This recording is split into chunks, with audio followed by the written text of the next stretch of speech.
When you think of tech startups in America, for most of us, it all happens in California, Silicon Valley. But the geography of U.S. innovation is shifting, with many of the newest startups setting up in the rural South and some states better known for cattle ranching and cowboys rather than data centers.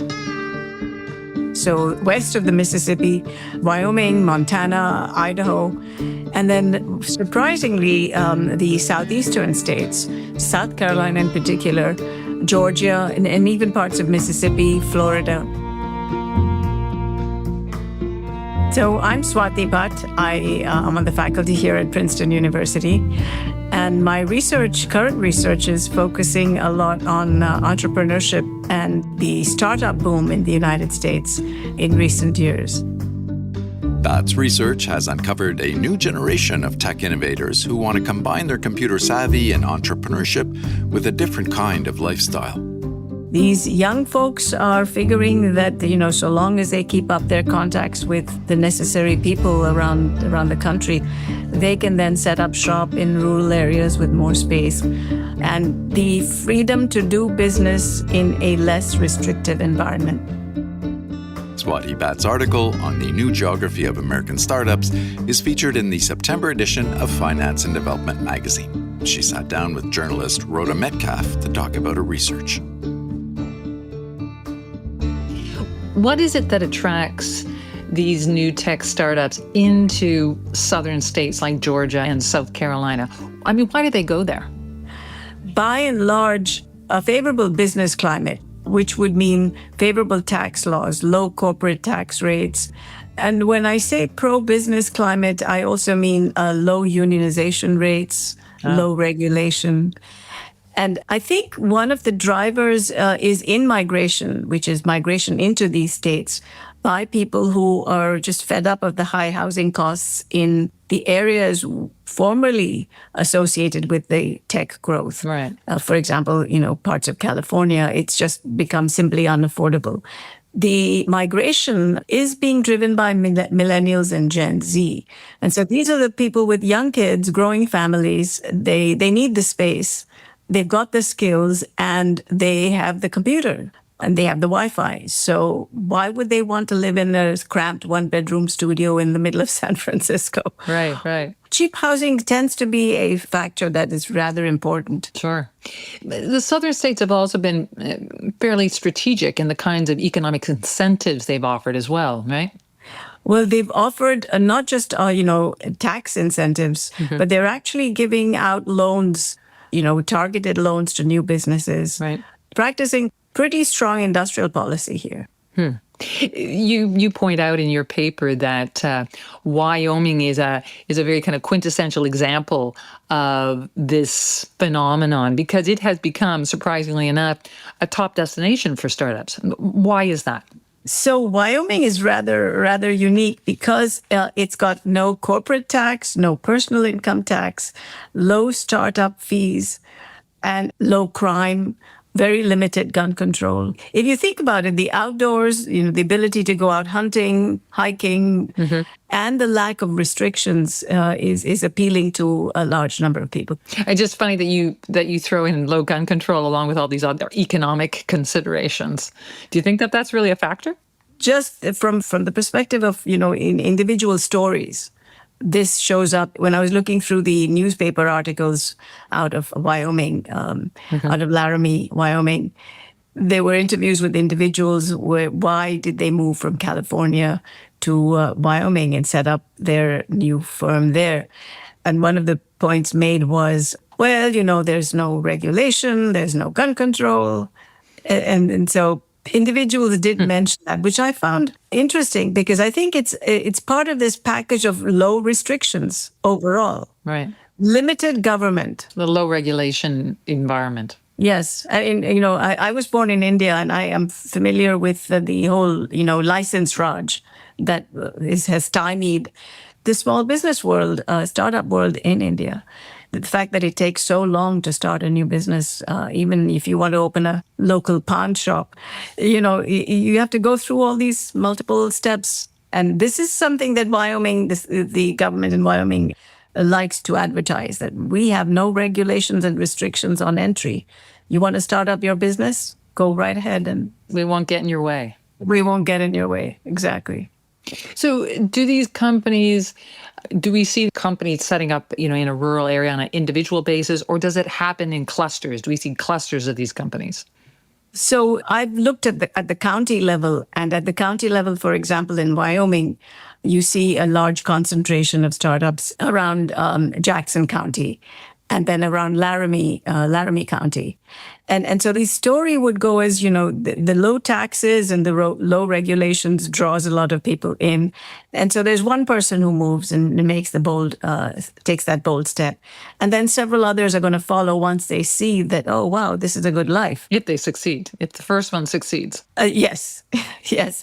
And then when your friends see that this is successful, maybe part of your own network of buyers and sellers might end up at your doorstep and say, hey, we might set up shop here because, it's so much easier. And cheaper. And then soon you've got this whole thriving community of individuals, transplants from other high cost areas that were just unpleasant, with high housing costs, maybe some crime. High school costs. High school costs, exactly.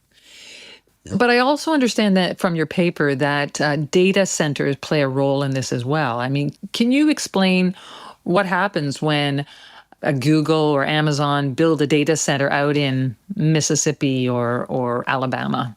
So there are two requirements for these data centers. These are just huge, let's say, warehouses hosting large amounts of compute architecture and hardware. Right. And what they need is space for these warehouses. And they also need energy and water. And water. Why do they need water? Because the computers heat up very quickly and they need to be cooled down. So a lot of states one of the incentives they're providing, particularly in the Southeast, is access to cheap energy and also water. And land, and fairly cheap land, too. And fairly cheap land, exactly. So when one of these data center is located somewhere, do they also attract other startups? So that's one of the aspects that I'm looking at in my research, which is there an entrepreneurial ecosystem that's set up where the whole risk-taking attitude becomes a kind of a general feeling amongst individuals in a certain community? If you see your neighbor starting their own business and feeling comfortable with that level of risk, it would incentivize you to say, well, I can do this too. Right. Starting a new business is a high risk, high reward setup. Absolutely. But on the other hand, if you've got a community of individuals who have a similar approach to risk, then you feel more comfortable with being amongst people who can, talk about their fears and the way they deal with this risk. But isn't there also a risk for startups in setting up in a place like rural Alabama instead of Silicon Valley in terms of getting investors on side? I mean, is it as appealing to an investor to put money into a startup that's hunkered down in a rural area versus another startup in a well-known dynamic hub of innovation like Silicon Valley? It doesn't really matter where you're located so long as you've got this incredible network of connections as to who are the buyers, who are the sellers, who are in need of the product, who are the ones who can supply the product. And let me give you an example of a new company in Jacksonville, Florida. Mm-hmm. This is just an intermediary company. And so they're connecting companies that use heavy-duty equipment, excavators, right, around the world, and they're connecting them with contractors who actually work on repairing this kind of equipment. So basically, they're like a company with 3 employees, and they're using technology, which is a vast network online of those in need of repairs, mm-hmm, and those who are able to contract their services out, the suppliers. And so these intermediaries, because of technology, are able to locate anywhere. And you can communicate with the venture capitalists on Sand Hill Road anytime, picking up the phone, going on the internet, even on your mobile device. Right. And so the restrictions that were imposed, maybe a decade ago are no longer as constricting. Right, as long as you're getting the job done. As long as you're getting the job done. It's like, exactly. So you mentioned this one company that basically connects companies that need repairs. What other products do these startups in sort of these hinter regions, what kind of products are they producing? So a lot of these professional services, payroll, legal back office work, administrative support work, management of companies, these are desk jobs. Right. And they can really be done anywhere. I mean, you can outsource them really easily.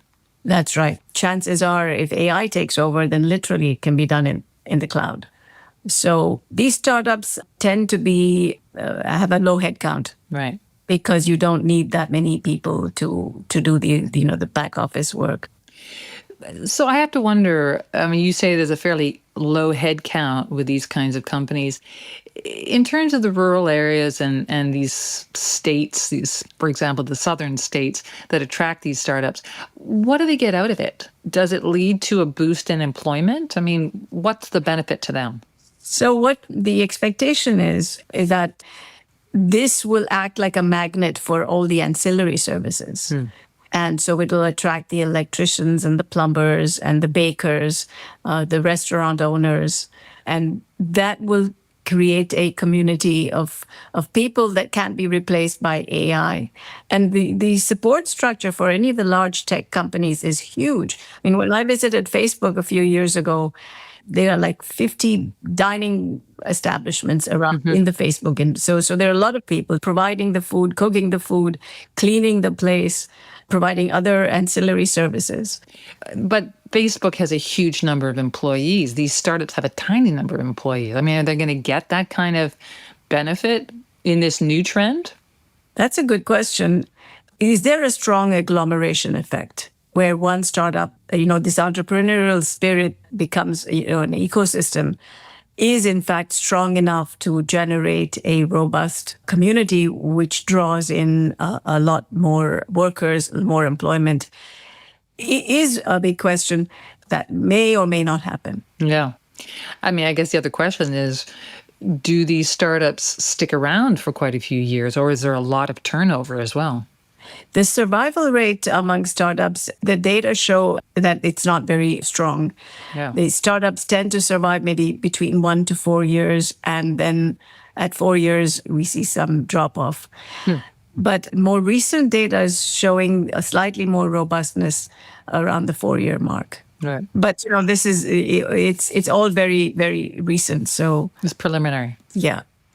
Which makes me wonder, sort of at the end of the day, do you think it's worth it for a low-income region, a state that is really trying to develop some more economic growth? Is it worth it for them to invest in attracting these tech startups? I think these states are looking to just breathe new life into their communities. Yeah. And the sense is that, for example, let's take South Carolina. It's a very established culture. Charleston, South Carolina, has a whole history behind it. Right. And this may be an attempt to introduce new elements which would rejuvenate the local culture. Right. And add new elements which can build upon what they did have strengths, and maybe can build upon those strengths. What is exciting is that, any new technology, the diffusion of this new technology works in a neighborhood fashion. And so if one individual moves to, say, South Carolina, bringing it with him or her the new technology, other business owners in that community will see this and start adopting this new technology. So in a way, this migration and the growth of startups in new areas is promoting the diffusion of technology across the nation. And that is a good thing. A good thing in terms of, economic dynamism for the nation is a very good thing. How interesting. Are you going to continue to do work in this direction? So I'm now looking into the details, some of which I just mentioned to you, but what is happening at the county level? It's the intermediaries, but which intermediaries and how are they doing this? In my first book, one of the points, I don't want to talk about my own work, but I just wanted to bring this up. In economics, one of the costs of doing business is when you've got a middleman who puts the buyers and the sellers together. And I argued in that book that now with the dawn of this internet age, where connectivity is so cheap and so constant, a buyer can contact a seller and make a transaction immediately. So you don't need the intermediaries. Well, the irony is that we've kind of come full circle where now we actually do need intermediaries, but we need intermediaries who've got this vast network of buyers and sellers. Right. It's kind of like the bazaar in the Medina in the old world, where everybody came to the same place. And so you could make trades very easily. And you'd have a bigger selection of buyers. Exactly. And products. That's exactly right. And so I think we've come full circle where if you've got a good intermediary who's got a wonderful network of buyers and sellers, they can do their business very, very efficiently. And that intermediary can be quite happily situated in rural Georgia. Exactly. Exactly. Oh, interesting. Well, this is a pretty fascinating view into what's happening with the startup world. Swati Bhatt, I really appreciate you coming on the podcast today and giving us some insights on it. Thank you so much, Rhoda.